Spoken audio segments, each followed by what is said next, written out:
dar al servicio. Eso es. Yo estoy aquí por eso. Justamente hablábamos de que yo no estoy por elección, sino por designación, y es porque, como comentaba antes, mi maestro espiritual me dijo que yo había tenido un enorme privilegio. Yo he tenido la suerte no de tener solo a mi maestro, que lo tengo.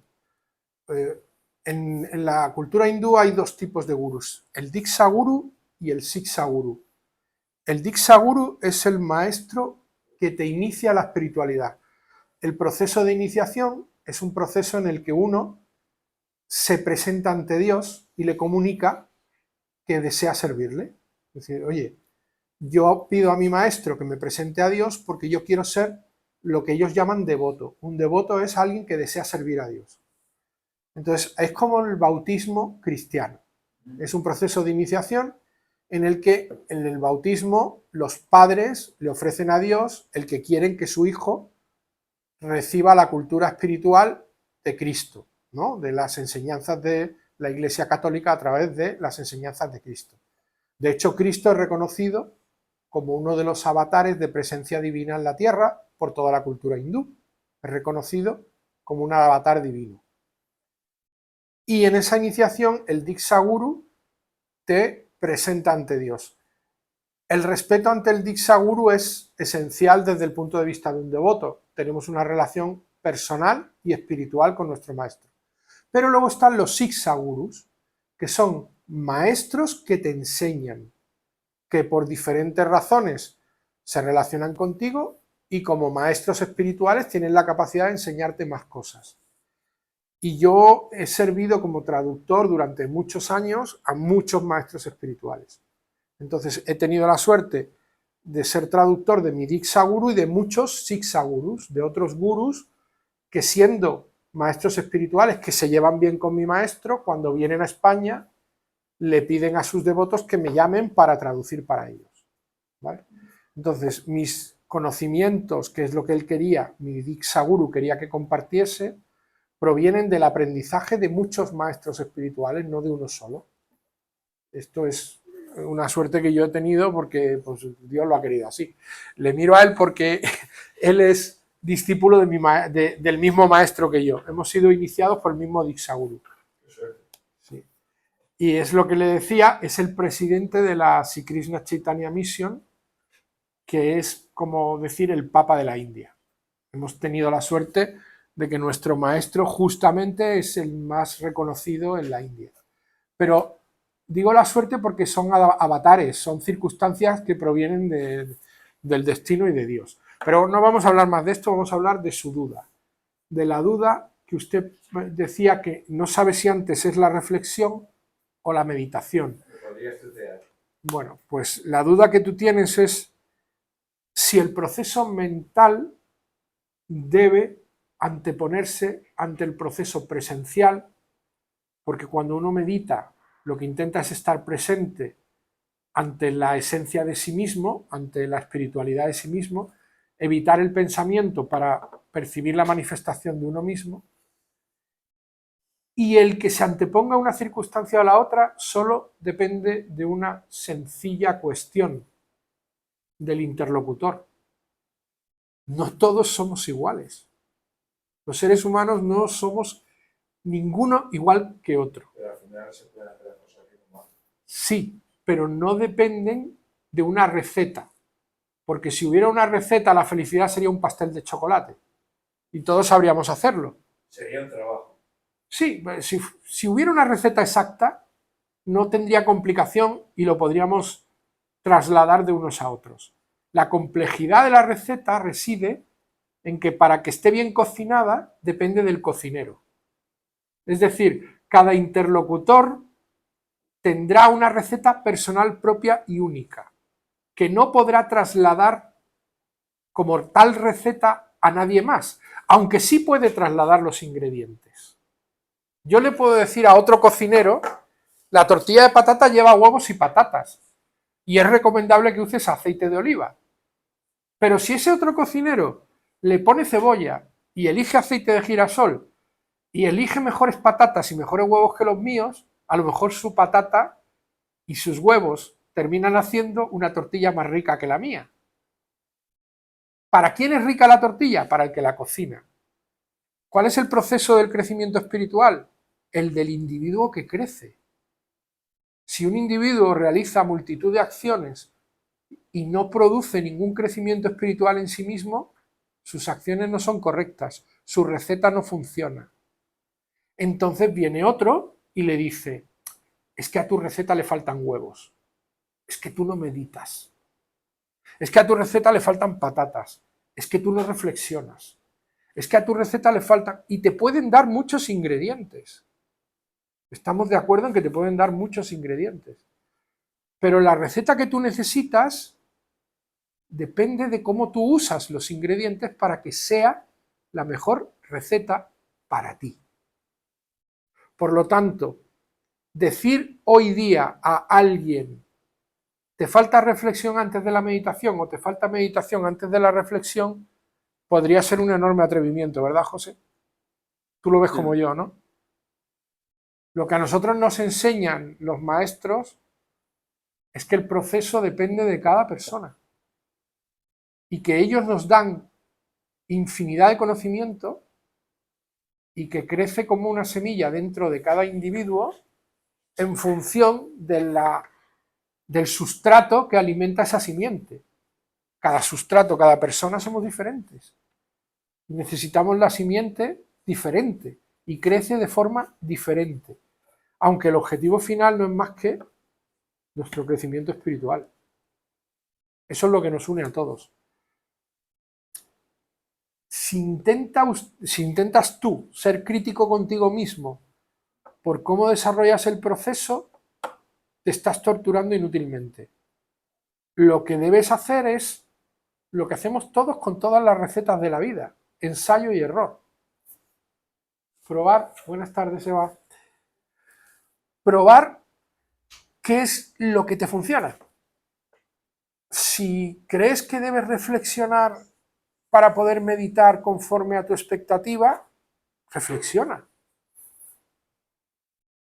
Yo no te puedo dar el conocimiento de cuál es la forma, porque, por ejemplo, en mi caso personal, yo era muy mental. Yo busqué a Dios se le busca por 4 motivos: por sufrimiento, por necesidad de conocimiento, por búsqueda del éxito o por amor. ¿Vale? Entonces, yo lo busqué por necesidad de conocimiento. Yo a Dios lo busqué porque exploraba todo lo que podía conocer desde un proceso muy mental, y uno de mis maestros, con los que aprendí muchísimo, García Carrión, que es el maestro de la programación neurolingüística en el mundo latino y hispanohablante, fue alumno de Bandler y Grinder, que es de los pocos que ha sido alumno directo de ellos, y trajo la PNL al conocimiento del idioma hispanohablante, y digo latino porque ha dado formación en Venezuela, en Ecuador, en Argentina, en muchísimos países. Y él, cuando me conoció a mí, me empezó a formar, y yo hice un máster, luego hice otro, y ya con la confianza yo hice muchos estudios con él. Un año me dijo: Julito, mientras intentes hacerlo todo con la mente, no vas a mejorar en nada. Me llamaba Julito porque él tiene aproximadamente 40 años más que yo, 33 años más que yo, o sea, debe estar en los 80 y algo. Y me decía eso: Julito, mientras lo intentes todo procesar con la mente, no vas a encontrar nada de ti mismo, no vas a conectar contigo mismo. Porque yo he sido toda mi vida muy mental, y él me abrió la puerta a explorar la parte espiritual, que fue la que me condujo a encontrar a mi maestro. La vida siempre todo tiene un sentido, todo ocurre por una razón.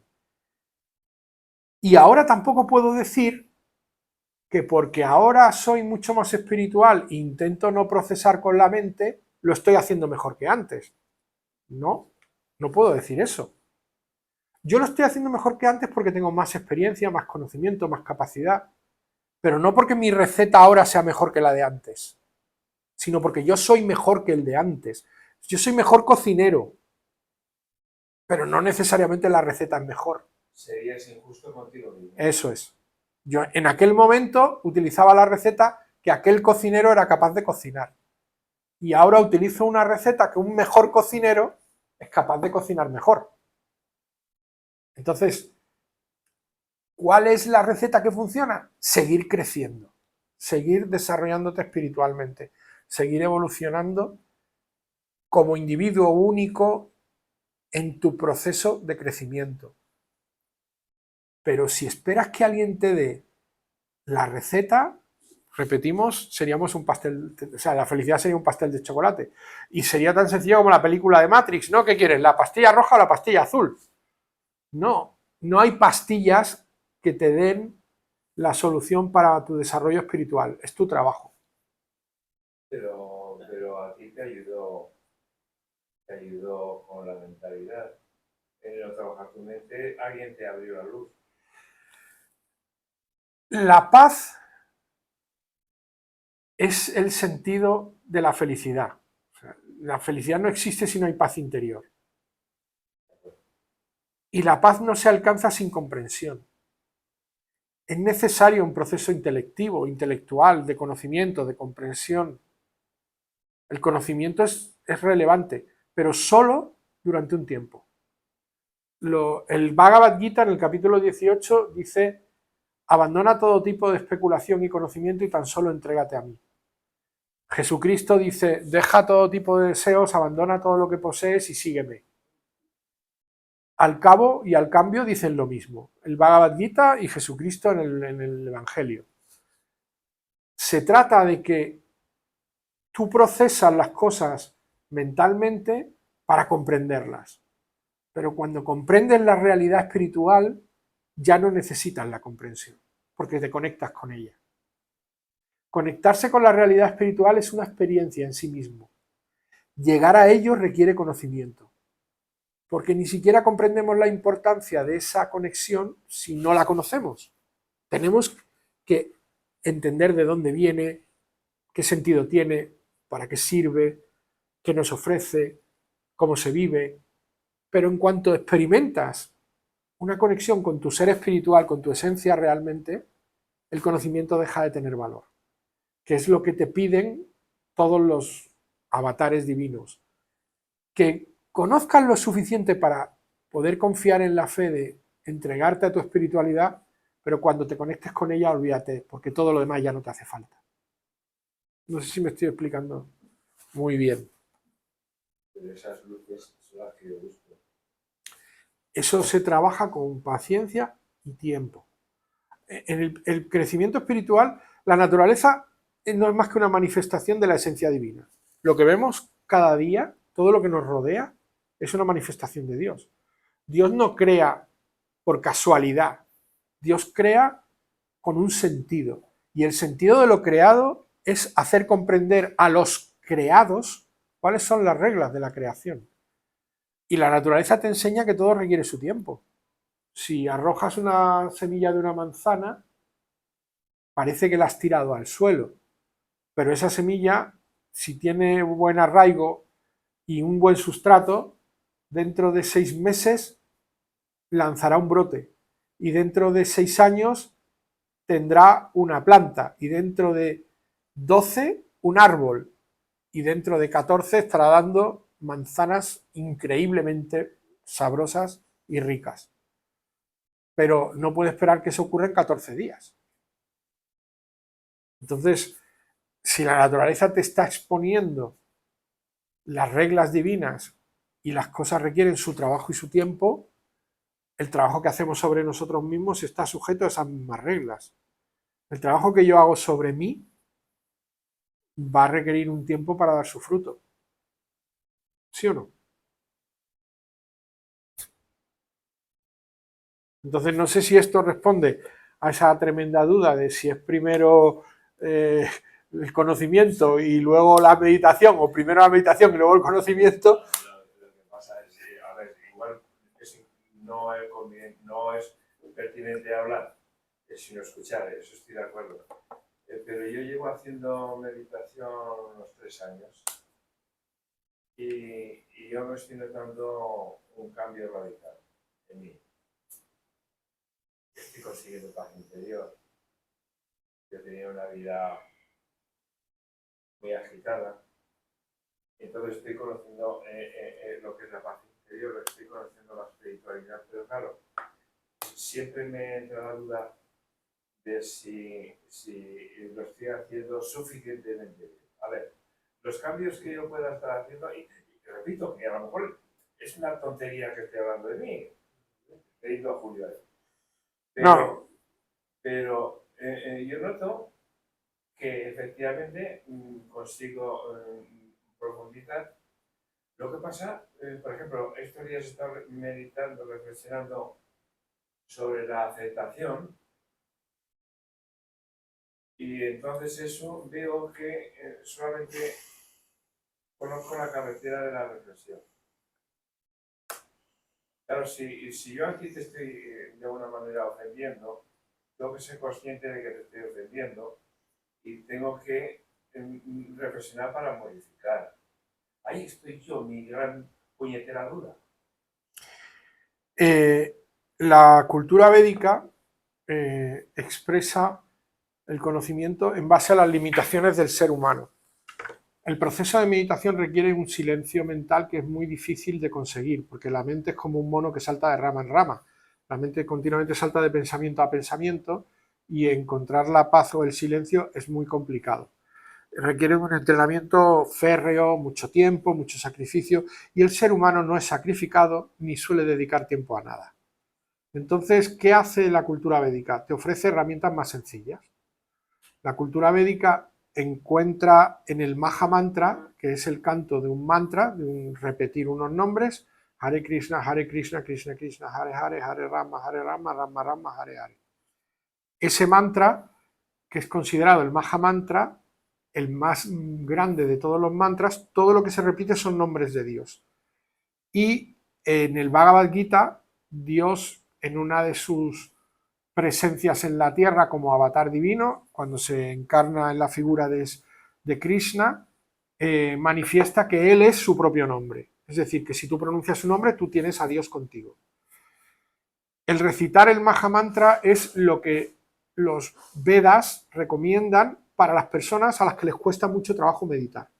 Porque repetir esto te produce un estado de vibración, una carencia en tu respiración, una atención al nombre, una presencia para estar consciente de lo que haces y te desconecta de tu pensamiento. Es decir, ese silencio que tú no logras por ti mismo lo provoca el recitar el Maha Mantra.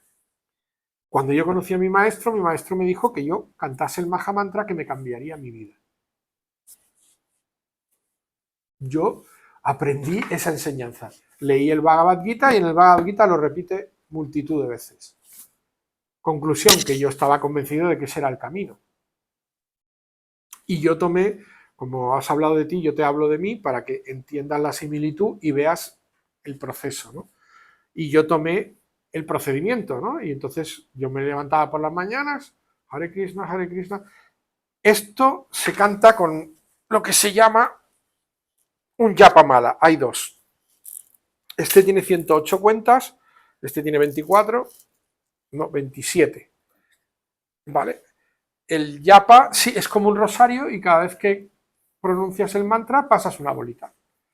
Entonces, claro, yo tardaba alrededor de 7 minutos y medio en cantar una ronda completa.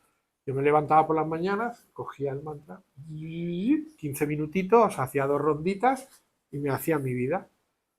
Y al cabo de un tiempo, pues hablé con mi maestro y le dije, Gurudev, yo es que esto que usted dice, de que me iba a cambiar a mí esto por completo, pues yo qué quiere que le diga, pues yo me veo igual que siempre. Y me dice, muy bien, muy bien. Y empieza a hacerme preguntas. Mi maestro a mí nunca me ha dicho lo que tengo que hacer, solo me ha preguntado cosas. Y preguntándome cosas ha hecho que cambie mi vida, solo haciéndome preguntas. Porque claro, él me hacía la pregunta, pero luego la respuesta la tenía que buscar yo. Y eso ha cambiado mi vida. Entonces me dijo, vale, ¿y cuánto tiempo ocupas tú con el Maha Mantra? Y yo, pues suelo cantar unas 2 rondas. 15 minutos, ¿no? Digo, sí, 15 minutos, sí. Dice, vale, si tú quisieras hacerte una casa y solo pudieras hacerla tú, Digo, uff, pues eso es trabajoso, ¿eh? Y, ¿cuánto tiempo crees que tardarías? Digo, hombre, pues tendría que dedicar mínimo 3 o 4 horas al día a hacerme una casa, por muy poco que hiciera las 4 paredes y el techo, pues tardaría varios años, ¿no? Vale, vale. ¿Y a ti te importaría tener una casa? ¿Tú trabajarías para tener una casa? Sí, sí, digo, sí, claro, merece la pena, ¿no? Dice, entonces, ¿dedicarías 4 horas al día? Hombre, si quisiera hacerme una casa, sí. Y me dice, ¿y tu alma es menos importante que tener una casa? Al día siguiente recé 3 horas.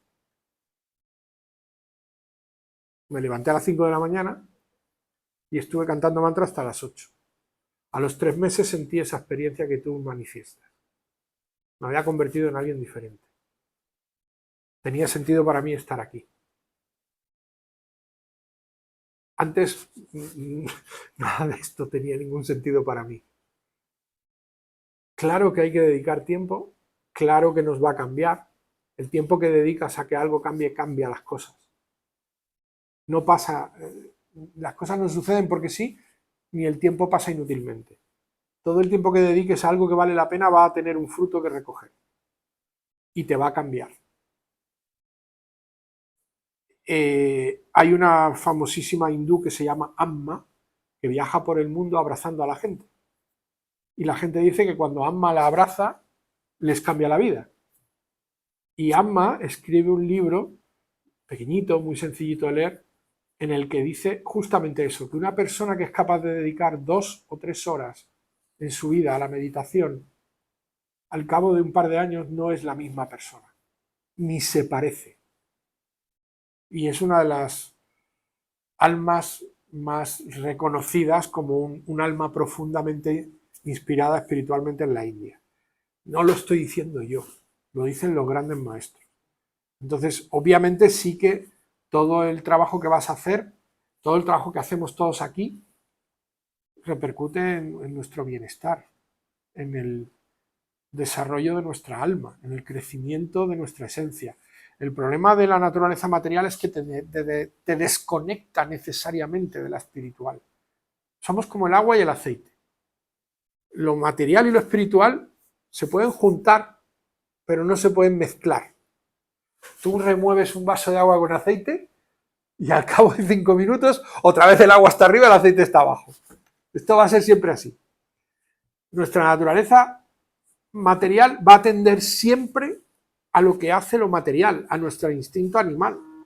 Y nuestra naturaleza espiritual siempre va a tender al crecimiento y al desarrollo en la búsqueda del retorno al hogar. El retorno al hogar es el retorno al origen, es recuperar la relación con Dios. Tú provienes de Dios, eres una chispa fragmentaria a imagen y semejanza de Dios que ocupa un cuerpo material. Pero ese cuerpo material te hace olvidar por completo tu naturaleza, igual que cuando vemos una película. Nosotros ponemos una muy buena película en nuestra casa o nos vamos al cine y cuando la película va a la mitad, tú ya no te acuerdas de quién eres, tú eres el personaje que estás viendo ahí. Estás completamente imbuido en la historia. Te identificas por completo con lo que está pasando. Si le hacen daño, tú lloras. Si le hacen una broma, tú ríes. Si te duele, te sobrecoges en la silla. Te cambia por completo la experiencia que vives a ti cuando no eres tú el que la vive. Pero te identificas de tal manera que para ti es esa experiencia. Del mismo modo, cuando tomamos un cuerpo material, nos identificamos con la naturaleza material con tanta intensidad y con tanta fuerza que nos olvidamos de nuestra esencia espiritual. Y eso requiere trabajo. Reconectar con nuestra esencia, con nuestro ser, requiere trabajo. Porque el día a día, con todos los pensamientos y los pensamientos discursivos y el rollo de la cabeza, lo que hace es convertirnos en animales que reaccionan con sus instintos ante las cosas que les suceden. ¿Sí o no? Total. Lo tengo muy claro eso. Ella es capaz de llorar en el cine. Yo jamás lo he conseguido. No hay que pretenderlo tampoco. No hay que pretenderlo. Lo que pasa es que Raúl analiza todo. ese encuadre ahí no está bien, eso es mentira, porque así no se puede ir al cine. No, él no necesita identificarse con los personajes, tú sí, pero él no. Tú vives la historia Yo vivo la historia. desde las emociones que experimenta cada uno de los personajes. Claro que las mujeres lo quieren más fácil. Bueno, Son más emocionales que los hombres. A ver, esto es biología, ¿no? Tenemos el cerebro dividido en dos lóbulos, el izquierdo y el derecho. En el izquierdo se implementan los procesamientos lógicos, volumétricos, matemáticos, espaciales. En el derecho, los intelectivos, emocionales, espirituales, artísticos. Y resulta que, por un lado, los hombres tenemos un número de interconexiones entre los dos lóbulos mucho menor que el de las mujeres, y por otro lado, mucho más desarrollado el izquierdo que el derecho. Y las mujeres tienen más desarrollado el derecho, pero tienen muchas más interconexiones y son capaces de competirse en habilidades como las nuestras, cuando nuestra competencia en habilidades como las suyas es muy deficiente, porque tenemos muchas menos interconexiones. Y esto es naturaleza biológica. Esta es la realidad de los hechos. Somos animales y somos así. Las mujeres tenéis ventaja, también sufrís el parir, que nosotros no lo sufrimos, ¿eh? Y estáis capacitadas para soportar muchas cosas que no soportamos. Pero bueno, somos hombres y mujeres, así está hecho. Son las creadoras de la vida. En la parte espiritual, también el crecimiento espiritual de las mujeres suele ser más accesible que el de los hombres. A los hombres nos cuesta más. Nos cuesta más. A mí en particular. Pero no es ni bueno ni malo. Cada uno tiene que dedicar su tiempo, su atención. Y bueno, hay guías. Es lo que hablábamos. ¿Dónde están los ingredientes? En el Bhagavad Gita están los ingredientes.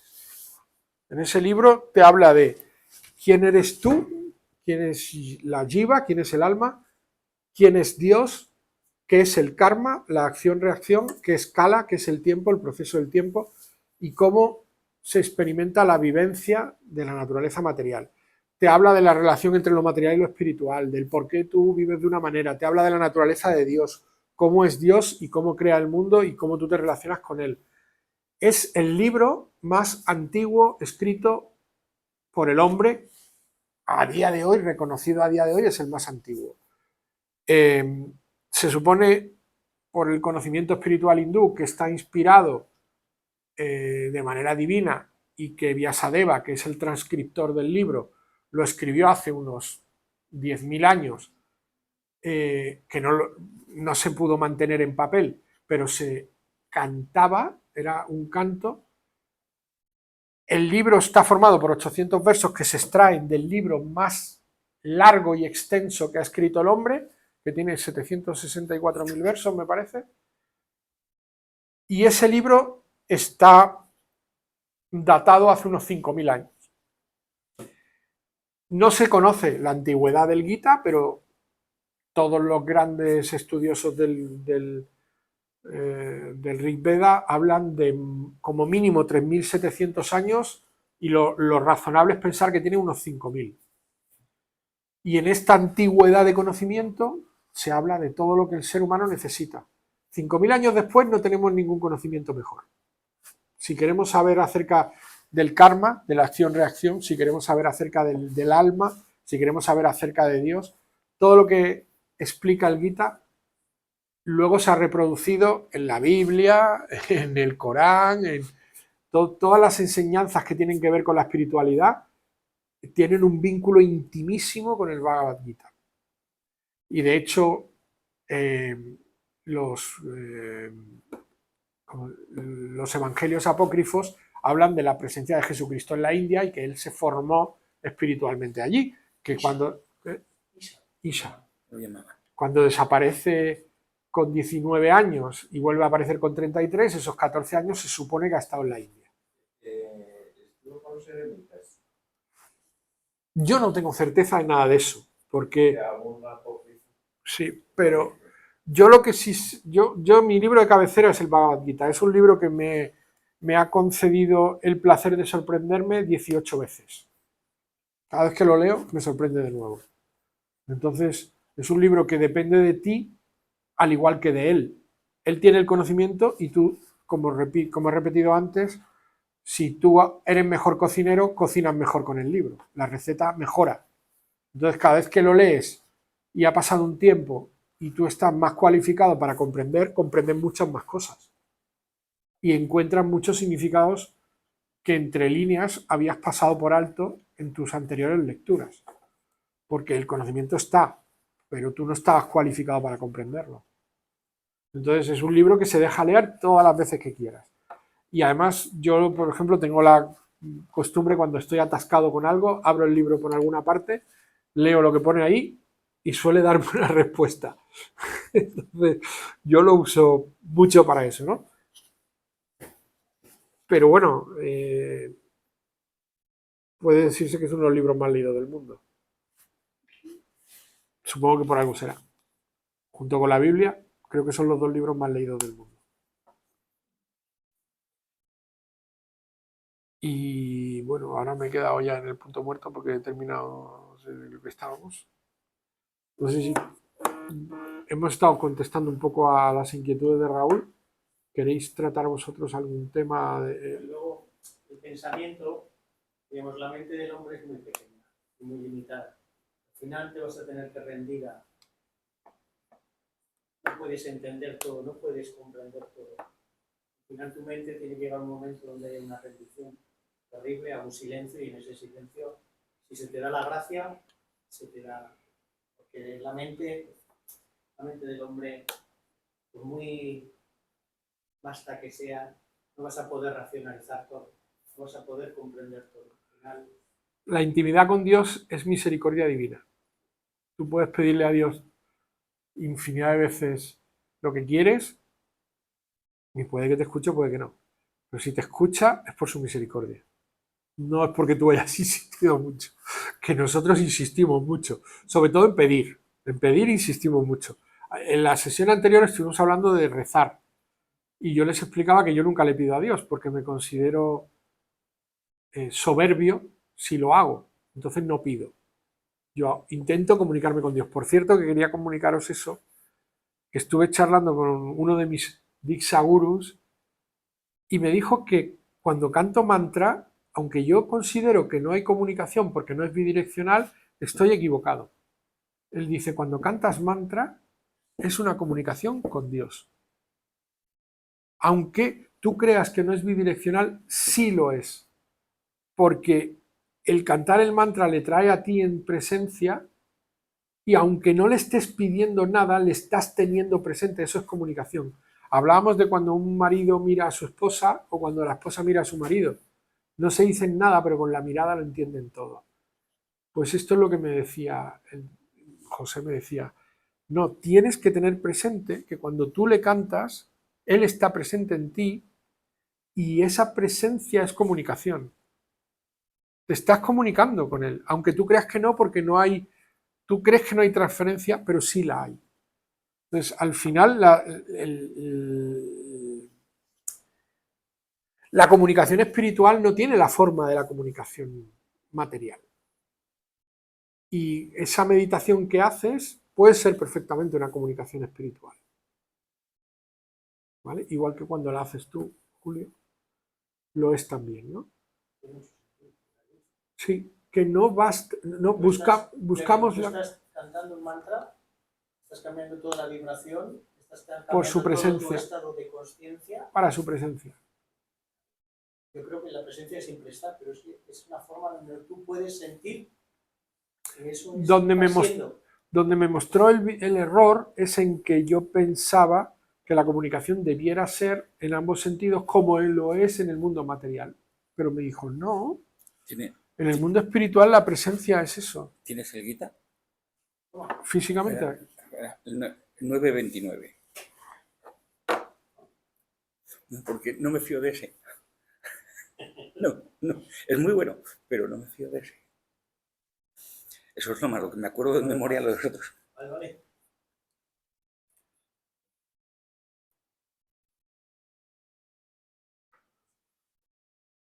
De hecho, búscalo si quieres y que compare Julio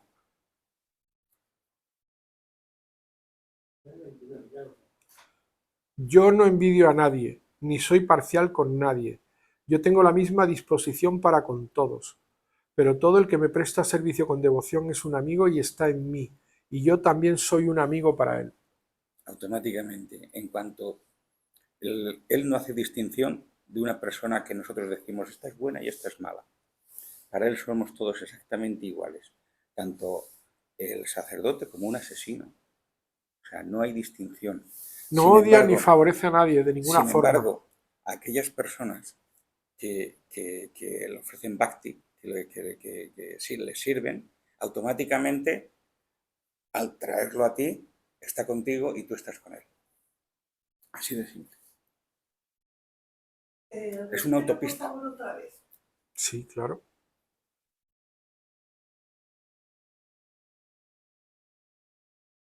Yo no envidio a nadie, ni soy parcial con nadie. Yo tengo la misma disposición para con todos, para los buenos y los malos.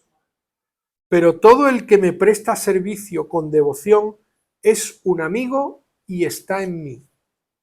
Y yo también soy un amigo para él. Esto también lo hablábamos, que yo, por ejemplo, mi relación con Dios es como padre. Y los maestros me dicen que ya no debería ser así, que yo debería haber evolucionado a una relación como amigo, como amante, como mucho más íntima. Pero no sé, le tengo tanto respeto a Dios que a mí no me sale todavía, que no quiere decir. Pero sí es cierto que voy cambiando, yo experimento esa sensación de cambio. La tradición judío-cristiana Sí, es muy ha puesto la paternalista. forma del padre. Sí. Pues igual también ahí Tiene tenemos mucho que ver con la educación que me dieron de niño. Sí, eso es. que lleva a otros lugares. Como yo lo entendía, no es ni amado, o sea, es la consciencia. Pues la consciencia, diríamos, pues esto de asesino, bueno, malo, todo esto es el juego este de la mente, el juego de las acciones, pero eso está hablando, esto está por encima, es trascendente. Tocar esos aspectos trascendentes te lleva a esos límites que tenemos en la mente, barrerlos, ver el mundo desde otra perspectiva, desde otra...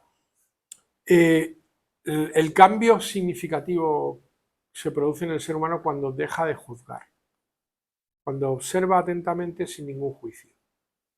Porque nuestro lastre es que desde niños nos enseña lo que está bien y lo que está mal, y tendemos a poner nombre a todo y a juzgarlo todo y a criticarlo todo. Y las cosas suceden tal como tienen que suceder, cuando tienen que suceder y como tienen que suceder. Nos gusten o nos disgusten. Hay algo bonito cuando ha sacado además el otro día lo vi en lo de Matrix, que va Neo se llama, Sí, ¿no? sí. Va Neo al oráculo y con las dos pastillas, ¿no? La azul y la roja. Entonces Neo le dice al oráculo, pero tú ya sabes cuál voy a elegir. Le dice claro que la sé, si no, no sería un buen oráculo. Pero no hemos venido a eso, has venido a saber lo que tú vas a hacer, comprender qué pastilla vas a elegir, que ya la has elegido, pero tienes que comprender por qué vas a elegir esa pastilla, que ya la has... Es muy potente eso. ¿Sabes lo que quiero decir? Sí, sí, tus decisiones O sea, están tomadas, pero tienes que vida, comprenderlas. creemos que tomamos decisiones, las decisiones igual ya están tomadas, pero venimos a comprender por qué tomamos esas decisiones, por qué estamos en la vida, por qué actuamos así, por qué.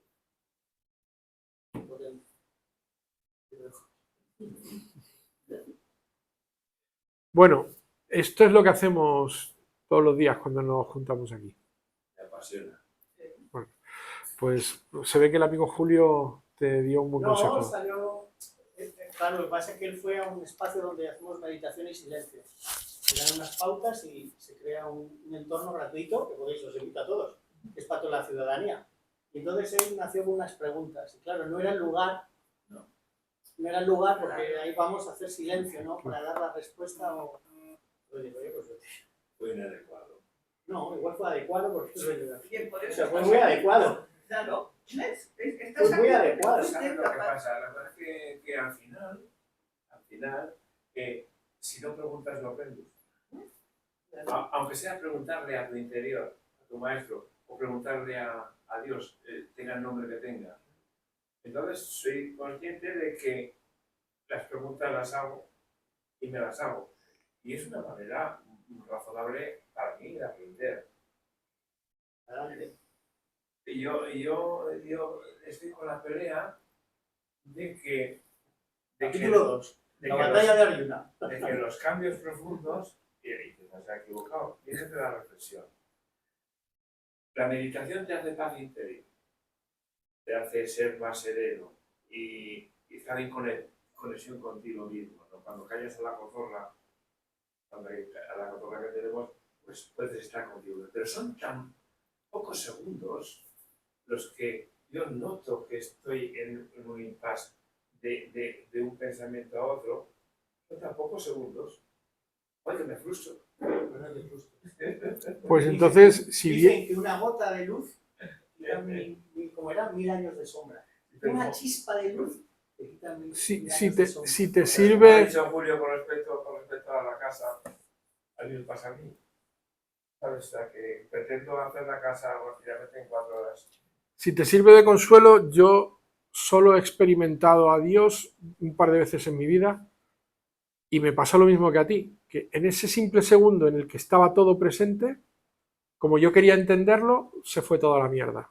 Y no habiendo sido escarmentado la primera vez, la segunda que se me dio el regalo, volví a cometer el mismo error. Y ya no se me ha dado la tercera. Esto es lo que hay. Lo que es presente es, y lo que es todo, y ese todo no puede ser comprendido. Y tu mente inevitablemente tiende a juzgarlo y a conocerlo y a comprenderlo. Y ahí lo jodes. A mí me duró, pues eso, 1 o 2 segundos. ¿Cómo le llaman en hindú eso? El samadhi, cuando experimentas el samadhi. Y no me duró, porque yo no estoy cualificado todavía, que no quiere decir que no lo estaré, pero mi maestro sí lo está y él tiene el samadhi en presencia. Y tú le ves a él y ves a Dios ahí. Tú lo miras y en toda su presencia física estás viendo que él está en ese samadhi, en ese momento. Igual que hay momentos que ves que no lo está. También hay veces que hace cosas que dices, ¿eh? Porque no es perfecto ni es divino, es un ser humano. Pero hay momentos que le estás viendo, sobre todo cuando está impartiendo el conocimiento de Dios, es que estás viendo ahí a Dios. Está completamente conectado, está en esa presencia de Samadhi. Y él lo sostiene. Yo no puedo. Todavía no. Yo lo he vivido, Dios me ha dado ese regalo, porque todo el mundo dice que tener fe es creer en algo que nunca viste. Yo tengo fe porque lo he visto. Entonces, yo tengo trampa. Yo tengo menos fe que otros porque yo lo he visto. Pero lo he visto un instante y 2 veces en mi vida. Un instante. Y reconozco mi torpeza y todavía no estoy cualificado para superarla. Que lo estaré, supongo, en algún momento. Porque yo le pido todos los días, soy muy pesado, y le pido todos los días porque no le digo nada, pero le rezo y le rezo y le rezo, y rezarles para eso. Es como un papá, hasta que papá dice, venga, otra vez te dejo verlo. Toma otra vez el libro de los cuentos, abre el libro, venga, mira el cuento. Y otra vez papá. Yo soy incansable en eso. Yo eso lo viví un día. Un día fue maravilloso y no se ha vuelto a repetir. Paciencia. O creí. No importa si es un engaño de tu mente. Si te concede la fe, yo no sé si realmente toda aquella experiencia que he vivido y toda esa presencia que he sentido que era él, era él. Él no vino y me dijo, señor con barba blanca y túnica blanca, hijo mío, me has reconocido. Yo experimenté una sensación que me sobrecogió de una forma que no puedo explicar y en la que yo sentí que formaba parte de algo que no puedo explicar y en la que todo lo que yo pudiera comprender e imaginar formaba parte de lo que estaba sucediendo y todo se me escapaba y no tengo palabras para explicarlo. Entonces, para mí eso que yo viví era él. A lo mejor estoy equivocado, pero si esta feliz confusión me ha hecho ser mucho mejor de lo que era hace 15 años, pues bienvenida sea. Pero, a ver, yo pregunto, en el inicio de preguntarlo. Cuando expresas algo espiritual, lo fastidias. Porque la palabra... Cuando lo buscas, pero cuando lo buscas, o sea, cuando tú ¿Interfieres en lo que sucede espiritualmente? Sí. Y cuando lo buscas, sí. Pero cuando tú intentas ayudar a los demás a acceder a lo espiritual con el lenguaje, es como cuando un maestro imparte una clase, una formación. Esto es el único modo. De hecho, los Vedas dicen que el conocimiento solo llega a través de la palabra. Solo. Si tú lees, no vas a aprender igual que si escuchas. De hecho, ellos dicen que a los gurús hay que escucharlos. Y dicen que el crecimiento espiritual proviene de la relación íntima con el gurú, con el maestro. Porque hay algo que trasciende a lo que tú ves. Cuando tú escuchas y sientes, te transforma. Cuando lees, es tu mente la que construye. En cambio, cuando escuchas y sientes, te transforma. No está tu mente interfiriendo para construir, sino que ahí está el mensaje, tú lo estás escuchando y lo estás entendiendo, y lo estás sintiendo. Entonces, leer y escuchar es distinto. El Gita viene con una estructura especial distinta a un libro normal, de manera que está lo que es el texto original en sánscrito, una traducción a un idioma, español, inglés, el que sea, y luego una explicación de un gurú. Ahí es donde te da, como si dijéramos, el material mascado, ¿vale? O sea, aunque tú leas y lo interpretes, realmente lo que quiere significar es lo que hay, como si dijéramos, en tercera posición. El libro en sí es muy pequeñito si buscas nada más los versos. Pero claro, con las explicaciones puede ser un libro bastante grande. No obstante, si tomáis la decisión de leerlo por vuestra cuenta, bueno, si volvéis ya os lo traigo yo porque yo los tengo, pero si queréis leerlo, yo siempre digo que tal como ha explicado él, está los versos, la transcripción y la explicación. La primera lectura yo recomiendo que la hagáis desde el capítulo 2, no el 1, desde el 2 hasta el final, y sin leer las explicaciones, solamente la transcripción. Porque ese primer mensaje de la pura transcripción te va a llegar a ti, a lo que tú eres y en lo que tú estás y cómo tú te sientes en ese momento de tu vida. Y tú lo vas a sentir de una manera personal, sin la intervención de ningún maestro. Esa es la palabra de Dios directa. De hecho, Vyasadeva es el transcriptor de una conversación que tiene el propio Dios con su primo. El Dios como avatar, igual que cuando Jesucristo encarnó, se hace carne en Krishna, y Krishna tiene una discusión con su primo. Bueno, una conversación. Y su primo se da cuenta de que es Dios en ese momento. Dice, ¿cómo yo he estado a tu lado toda mi vida y no me he dado cuenta que tú eres Dios? Pero ahora lo veo, ahora te veo a ti y veo a Dios. Sé que tú eres Dios encarnado. ¿Vale? Entonces, en esta conversación, que son esos 700, 800 versos, 786 versos, ahí le cuenta todo a su primo, ¿vale? En esa transcripción. Pero es la propia palabra del mismo Dios hecho carne el que le habla a su primo. Si tú lo lees, te está hablando a ti. Tu primera lectura debe ser de la palabra de Dios hacia ti, no con las explicaciones de ningún gurú.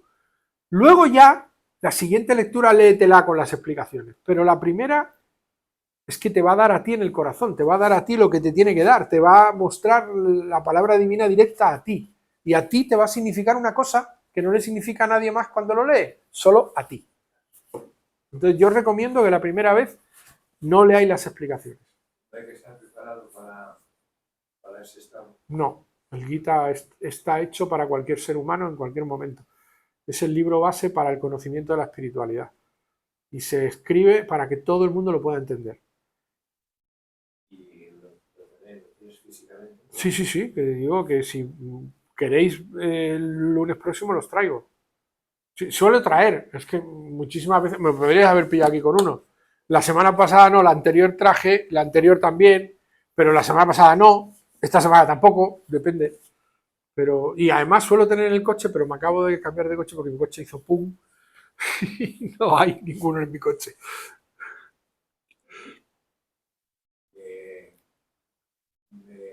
Desequilibráis. No sé si eso es bueno o malo. ¿Por qué? ¿Por qué está No malo? lo sé. Exactamente, te puedo racionalizar, pero ¿Qué sientes? no lo sé. ¿Qué sientes? ¿Qué siento?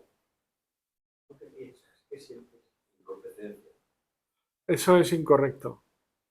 El ser humano no es incompetente nunca. El ser humano se exige demasiado.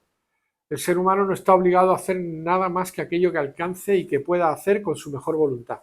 Julio, eso lo entiendo, pero al final eso conlleva la incompetencia, supone frustraciones o supone verte en una situación no soñada. Yo estoy escuchándole y veo como que quieres resultados continuamente. No, tampoco pretendo yo. No como resultados, pues la meditación, pues ya Sí, aquí claro. tengo que. Y igual es dejarte, ¿no? No sé. Eva te está mencionando la propia esencia del Bhagavad Gita. El Bhagavad Gita repite más de 20 veces: cumple con tu deber y desentiéndete de todo resultado. El Bhagavad Gita repite infinidad de veces que toda expectativa fruitiva de cada acción es el peor designio del ser humano. Si tú haces las cosas esperando un resultado, siempre te vas a sentir frustrado. Y lo repite 20 veces el libro. O sea, que es que lo de la acción fruitiva... Yo lo que he escuchado. Sí. Yo, Sí, creo todo que, eso. yo creo que no estoy en esa situación de esperar un resultado. Yo, de hecho, no espero nada. No espero nada. Lo que pasa es que todos los pasos que estoy dando me están dando una satisfacción interior, un equilibrio interior y yo querría correr más. No se puede. La casa. Todo tiene un proceso. No puedes esperar tener una manzana echando una semilla por la mañana y comértela por la tarde. Si a mí ahora mismo ya me llamarían Raulito, pues sería un estado. Y imagínate que una tarde llegas a eso. Al día siguiente te viene una multa del ayuntamiento. Te acabas de atrapar otra vez, por mucho que hayas querido avanzar. Al tener cuerpo material estás atado a todos los vaivenes de la vida material. De manera que, aunque te parezca que puedas avanzar o no avanzar, cualquier cosa automáticamente te ata a este mundo material. Perdonad, solo por puntualizar lo que digo y demostrarlo. Capítulo 2, verso 47. Tienes derecho a realizar el trabajo, tu deber, pero nunca a sus frutos. Que el fruto de la acción no sea tu motivo, ni te apegues tampoco a la inacción. Capítulo 2, verso 50. Un hombre equilibrado por la inteligencia abandona aquí tanto el bien como el mal fruto de sus acciones. Por eso enfócate en el yoga, en la destreza de la acción, no en su resultado. Capítulo 3, verso 19. Por tanto, realiza siempre el deber sin apego. Actuando sin apego, uno alcanza lo supremo, sin expectativa de resultado. Capítulo 5, verso 10. Aquel que ofrece sus acciones a Brahman, lo divino, abandona el apego, no es manchado por el pecado, como el loto no se moja por el agua, como sí lo hacen los que buscan el resultado. Capítulo 18, verso 6. Todas esas actividades se deben ejecutar sin apego y sin esperar ningún resultado o hijo de prita. Se les debe ejecutar con una cuestión de deber. Todos estos versos que te acabo de mencionar lo dicen. Sí, pero yo no tengo tiempo. Eso no es cierto. Tienes, El tiempo no escucha, existe. Se está acabando el tiempo. El tiempo no Tienes existe. todo el tiempo del mundo, porque creemos que tenemos una vida para conocer a Dios, pero Dios nos conoce de todas nuestras vidas. Y tu labor no termina en esta. Y tu vida esta no está antecedida, ni precedida, ni tendrá otras después, porque ningún tiempo corresponde a ninguna de las vidas que vives. Suceden todas al mismo tiempo porque el tiempo no existe. El tiempo es una creación del mundo material. Y además, curiosamente, solo y exclusivamente para el ser humano. Ningún otro animal sobre la faz de la Tierra tiene percepción del tiempo. Solo los seres humanos. Tú a un perro lo abandonas en casa y te echa de menos igual 5 minutos que 5 días. Experimenta la misma reacción cuando vuelves 5 minutos después que 5 días después, porque él no sabe cuánto tiempo ha pasado. Ningún animal, ni ninguna planta, obviamente, sobre la faz de la Tierra tiene conciencia del tiempo, excepto el ser humano. Este es nuestro castigo. El tiempo es nuestro castigo, porque interpretamos todo conforme al tiempo y no es real. El tiempo no existe. ¿Quién me puede decir algo sobre la maldad? Es el rol que desempeña. Porque la maldad también es un castigo humano, No. terrorífico, aparte del tiempo. No, somos personajes, todos ocupamos un papel, ¿verdad? Hay un papel que hay gente que se presta a hacer esas cosas. Alguien malo seguramente lo ha elegido. ¿Creemos que Judas fue el peor de los apóstoles? Pues fue el mejor, porque fue el único que concedió a Dios el privilegio de entregar a su hijo, porque ninguno te tuvo el valor de hacerlo, y era necesario. Luego se ahorcó como castigo, pero fue el premiado, el elegido. La maldad no existe, simplemente ocupa un papel. Cada uno somos actores desempeñando un papel en el escenario en el que se vive este mundo material. Y los... Perdón, de que como has dicho antes a propósito de desear, de esperar, de que todo eso puede ser negativo. Si estuve leyendo un dossier sobre la conciencia, estoy leyendo un libro sobre la conciencia humana y te dan ganas de llorar. Porque es capaz la conciencia de dar amor y de dar martirios, ¿no? O sea, ahora todo eso está en cuestión. Los científicos ahora tienen una nueva teoría acerca de la conciencia humana que no pertenece al individuo per se, sino que la conciencia es extraindividual y que tú no eres más que como una antena receptora de una conciencia común en la que tú expresas esa conciencia. O sea que esto los científicos no lo tienen nada claro todavía, porque un cuerpo vivo y muerto no experimenta ninguna diferencia en lo que se refiere a la estructura fisiológica, y la labor de la conciencia sobre el proceso intelectivo o mental no está vinculado al propio proceso mental. Entonces están todos locos, no tienen ni idea de cómo afrontar el problema. Muchos han dado con esta nueva manera de interpretarlo, que es que la conciencia es extraindividual, es una conciencia común de la que tú recibes como antena receptiva la capacidad de expresar esa conciencia. Esto es insondable. Nosotros no tenemos capacidad de acertar con lo real, pero sí tenemos capacidad de experimentar lo que somos. Nuestra esencia espiritual sí la podemos sentir. Entonces, el saber cómo, por qué, de qué manera la conciencia, cuando trascendamos de lo material ya lo sabremos. Pero mientras estamos en lo material, lo importante es tener paz, armonía, estar bien, ser útiles, aportar valor, aportar amor. Yo siempre digo que soy un proselitista del amor, ¿verdad? Que esto lo repito mucho. Porque Dios solo es amor. Entonces yo promulgo amor. Porque la única manera de relacionarse con Dios es amor. Sé amor y Dios estará en ti. Y habría de decir que no somos libre albedrío, no existe. Estamos atrapados ahí, lo acabo de decir, en la conciencia general. Y además bajo un destino. Somos inocentes todos. La maldad no te hace culpable.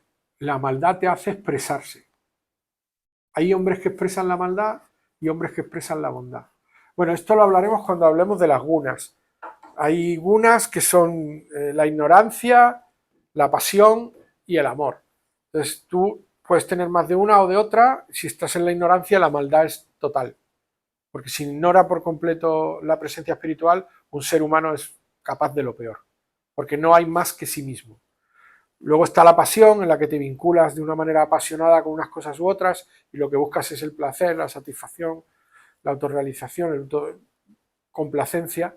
Y luego está el amor, donde ya conoces la espiritualidad, conoces la esencia del ser y ya no te sientes capaz de hacer ese daño porque ya no hay ignorancia y ya no hay pasión. Entonces estos son procesos evolutivos del ser humano. Todo eso está explicado en el Gita. ¿Vale? Gracias. Por hoy creo que hemos... Piensa, Nada, tiempo. Sí. ahora. Yo como el tiempo no existe.